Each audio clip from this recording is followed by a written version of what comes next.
First-time buyers, they've never been more important than they are right now. Hey guys, I'm Boyd the broker.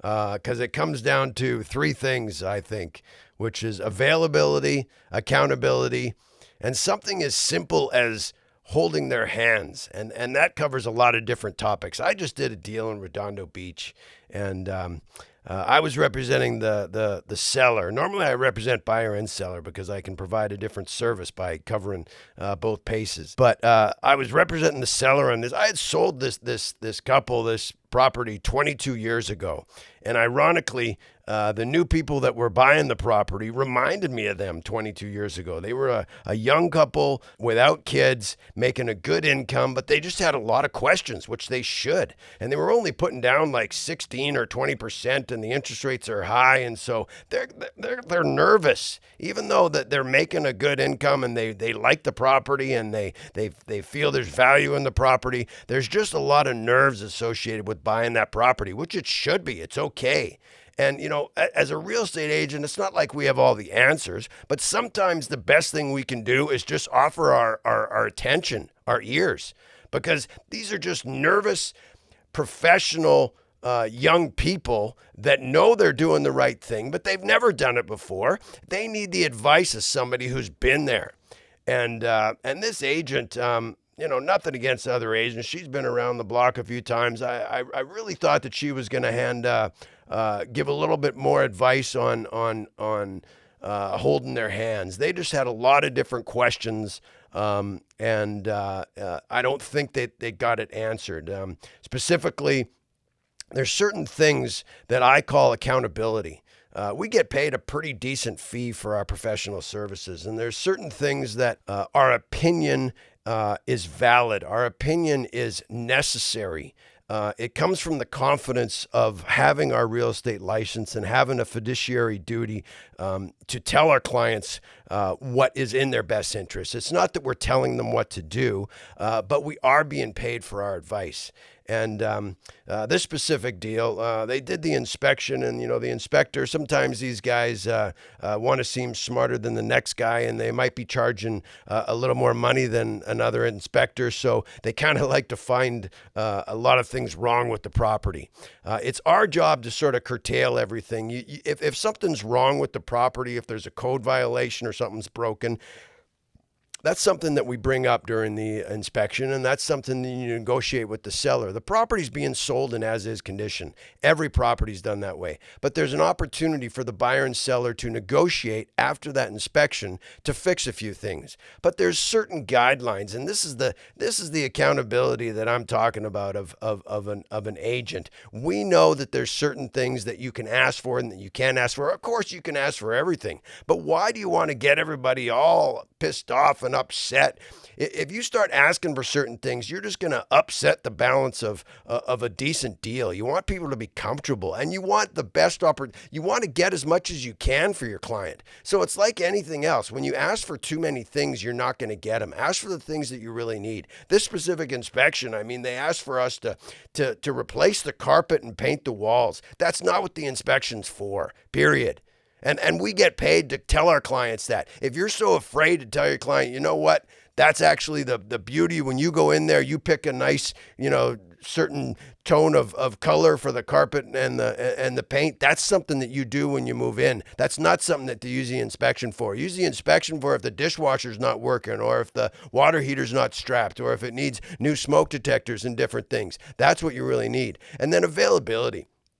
That's the third thing for anybody, not just first-time buyers, but first-time buyers especially. You know what?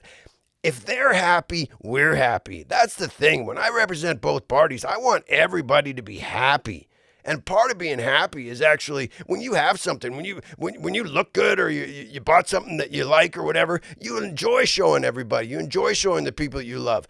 You want to encourage these guys to bring their families by, bring their neighbors, bring their friends. These are the things that secure the deal.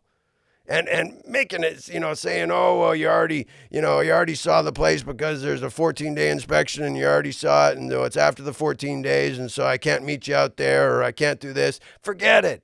Keep them both happy. When I do both parties, I get a referral from buyer and seller. That's when I know I've done the right thing.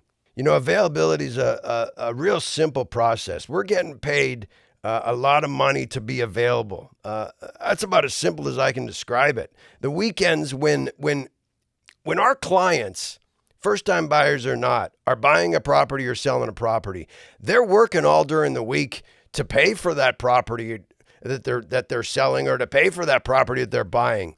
They need outside times available to them at all time. That's when we come in. Our weekend should be for the client. Our evening should be for the client.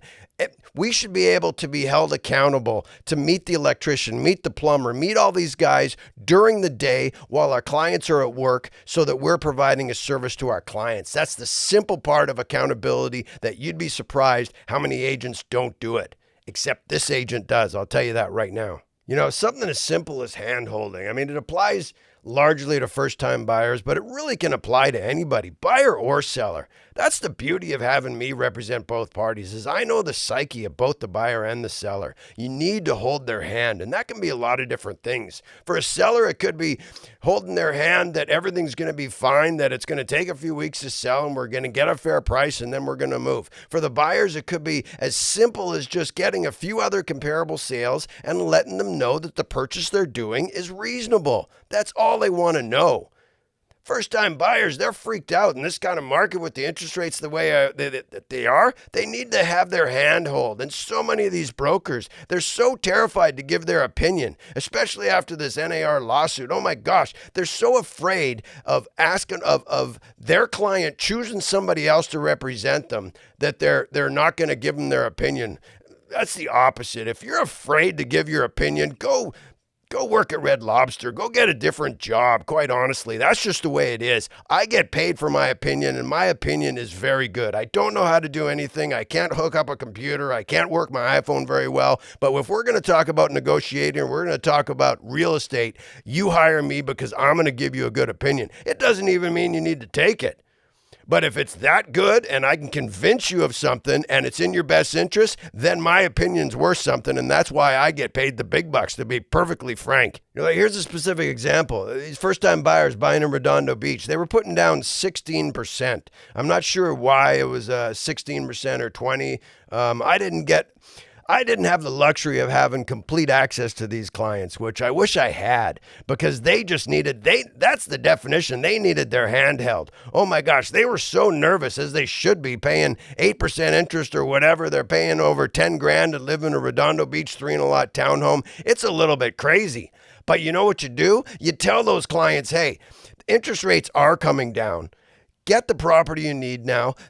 A lot of your mortgage payments tax deductible. That's the whole reason as first-time buyers you want to get a decent property that might, as much as you can afford, because why have the government, you either send the money to the government or you invest it in your house. That's the definition of home ownership. And these clients need to be told that, because holy crap, their mortgage payment's going to be so high and they just need their hand held. But in the next year or two, they can refinance to bring down their payment. As long as they're paying a decent price right now for the property, they're going to be fine. You want to stay within comparable sales, and that's something that the agent should also be going through the comparable sales with their client, any client, first-time client or not. I'll tell you one thing. If you see your agent at a Dodger game, fire him. You're the one that's supposed to be at the Dodger game. That's what you're paying your agent to do. Your agent needs to be available.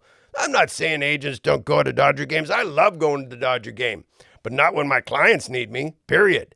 And if I was at the Dodger game, I would leave if my clients need me. And that's what my clients know. You know what? I've got clients from the past 22 years, and I'm privileged enough to call them my clients, and they hold me accountable, and I love that. Simple things like referrals.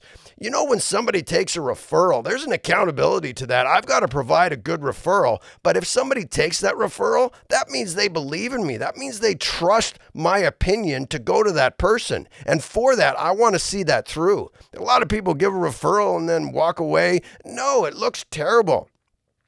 If you're at work, I'm going to meet the electrician. I'm going to meet the plumber. I'll provide some names. I have no association with these people, but it makes me look good if I can help you.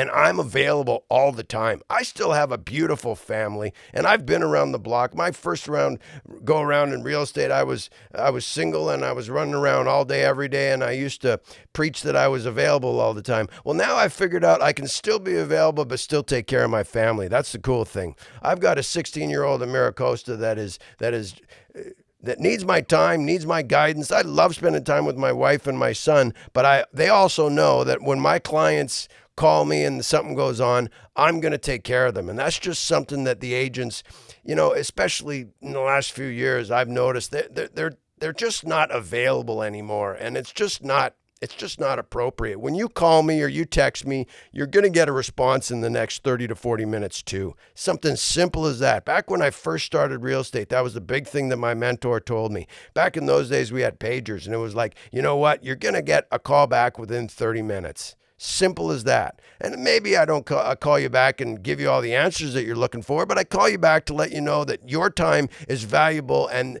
I'm interested in helping you out. Maybe, even if I'm busy, you know what? I can't help you out right now, but I'll call you back in another couple hours. I just want to let you know that I got your message and you're important to me, and we'll talk a little bit later on. Fair enough? Yeah.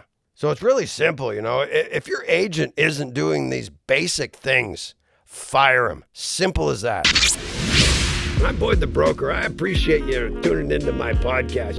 I live in the real world. Where do you live?